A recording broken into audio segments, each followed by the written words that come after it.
A lot of people like to talk about wrapping the bat and how that's a really bad move. And you see most big leaguers in this position where the knob of the bat's kind of facing back towards the catcher and the barrel's definitely over their head. Some players more than others as they take their load. The key is, where is that bat head when their front foot hits the ground?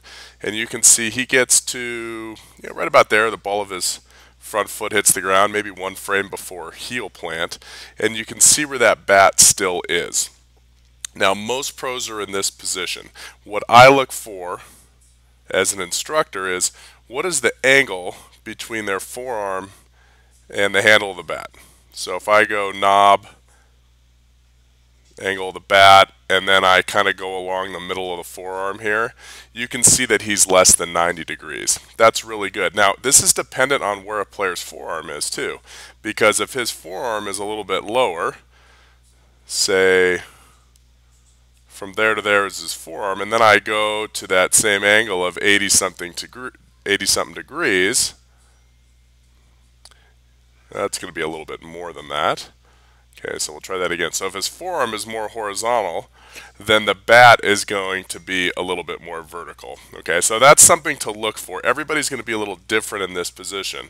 But I have a lot of players that, they're taught, hey, let's make sure that bat's not behind the head. And the key is, if the elbow separation is good here, meaning if we don't cast out of this position and the barrel doesn't go backwards towards the umpire and the catcher, but the elbows remain apart, obviously we've talked about that in all the drills, then we're going to be fine. Because if the elbows stay apart, again, if I look at the elbow separation, he's going to be, pretty close to 90 degrees in that position.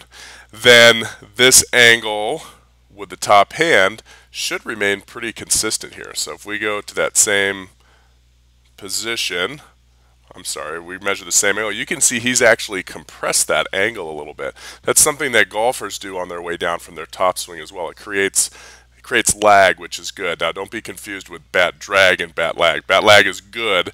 That has to do with how close the angle is between, again, the forearm and the handle of the bat. So just a little bit of information for you. Don't be concerned if your players are in this position here as they come through.